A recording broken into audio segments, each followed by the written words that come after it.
Konnichiwa, minasan, and hello, it's me again, George, back with another episode of Saturday Uncut. And today I'm going to be talking about why I am going to take a break from my Japanese classes. So, for the past 5 to 6 months, I've been part of a Japanese language school. I started with a beginner's class, which is 10 weeks. And then I went on to do two terms, which is the basics course one and basics course two. So that's another 10, that's another 20 weeks. Well, I think I've been studying Japanese for more than half of a year already. And I've decided to stop. I'm going to take a break. Normally in this basics course, I think it's 10 terms for this basics course. Each term is 10 weeks. And I realized recently that during the current term two of the basics course, that I've fallen behind. And I noticed that in this classroom, I feel like the classroom, my classmates, it's a virtual class.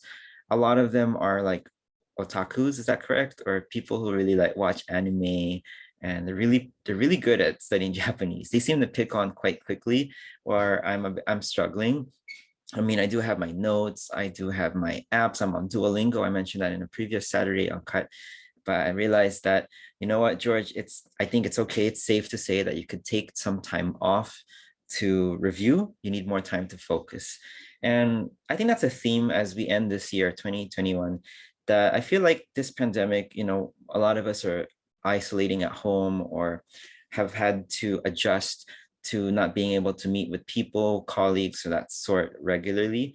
And when we're at home, I'm not sure about you, but for me, I feel like there's always this pressure to just keep showing up, keep performing, keep being on the ball. And that pressure is sort of taken a toll on my mental health. And that's something I've just pretty much realized recently. So I have been journaling, I'm reading, I'm trying to refocus at the end of this year. So yeah, that's one of the reasons why I'm taking a break from my Japanese class. And it's also because I've been studying for 6, 7 months consistently. And I think, in a university setting, you're entitled to like at least a 2 week break. But this Japanese class that I'm part of, it just doesn't stop. As soon as you finish week 10, you start with week one of the following term. So I think it's fair enough to expect that, I could give myself a break. So my plan is to resume my Japanese classes at some point next year, and also to reevaluate why I'm studying Japanese. Is it for a new job? Is it because I'm planning for an upcoming trip to Japan?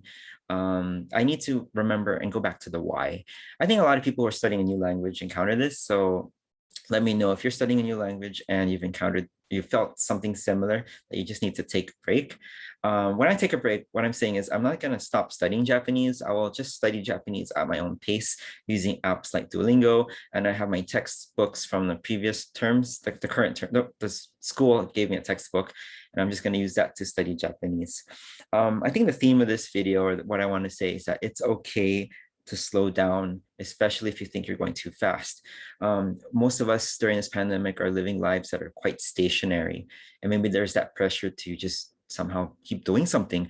And I think it's okay to just stop, to not do it, not have to pressure yourself to perform something every single day. And because of that, this whole video I started without taking a break. So I'm going to drink my vitamin C. Yeah, there are things that you can switch off. There are things that you can switch off. Like, first of all, switch off subscriptions that you no longer need. If you have like a subscription to like multiple streaming apps or multiple fitness trackers, I think you could just pick one. I think you could spend some time off and just take a step back and reevaluate the subscriptions that you're doing. Something that is also hit closer to home as I turn as I'm in my late 30s now, is to also evaluate the friendships. I wrote about this in my blog. It's to reevaluate the friendships that are no longer healthy. That's really true. This pandemic again has kept us apart from a lot of people. It's also given me a chance to evaluate about what kinds of friends do I want to keep in my circle? Do we share the same values, or are we just friends for the sake of proximity? So those things are some of the stuff that have had to evaluate during this pandemic. Also, it's to eat. Something you could switch off is eating unhealthy stuff. That's not a joke. When we're at home, it's been delivery after delivery, and my partner, I'm so lucky that my partner cooks so much good food. That said, I think I need to step up as well and cook much healthy food as well that I could put on the table. And something I'm trying recently and starting this December is no alcohol. I every time I'm with my friends or colleagues or whatever, and there's an opportunity, everyone that wants to have a good time, they want to drink alcohol. I'm usually someone that orders all the time, but I want to say no because I've evaluated that the worst periods of my life in recent history, my personal history, is all the bad moods, all the bad instances were all connected in some way or another to alcohol. And I'm going to end this video saying that it's okay to be content with what you have at the moment. And that means you don't need to purchase a brand new game when you can just finish a game that you haven't finished yet. You probably I have a game sitting on the PlayStation 4, my PS4. I'm at the last hour of it. It's Final Fantasy VII Remake. It's literally at the final boss and I haven't finished it yet. So why would I think about buying a new game? I have Donkey Kong Tropical Freeze on Switch and one of the Mario games on it that I haven't finished yet. It's still sitting there. And I think those are things that I could just go back and play. I don't need to purchase anything new. I don't need to buy any new games. There are some books that I could finish reading. There's my bookshelf over there, you can see. And I can still finish. I haven't even started on Ikigai. That's a book that I purchased with the Atomic Habits, which I shared in an earlier video. So yeah, and of course, when you're content with the moment, it would be great to catch up with someone that you haven't caught up with in a while. It's good to check up on them and see how they're doing. Yeah, that's a quick video because I'm gonna head outside for a jog and try to chase the sunlight before it goes down. That's the end of this video. I have been doing this for 23 weeks. Is that the halfway point for one? Yeah.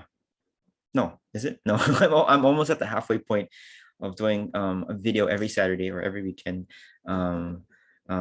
Halfway point, half a year of doing this, and it's pretty amazing. This is one of the most consistent things that I've done in terms of making content. And one more thing, I rebranded my personal blog. So if you know the URL, go visit it. I don't publicize it too much because it's my personal blog and I keep it separate from the other social media stuff. But if you know me through my old blog, I gave it a little facelift recently. So do check it out. That's the end of this video. And I'm gonna go out for a jog. And next week, I have an exciting video planned for next week. It's gonna be sharing more and more about why I invested in SMDC's Light 2 residences. And towards the end of the month, I'm going to do a year-end recap as part of this Saturday Uncut. All right, happy holidays and take care wherever you are.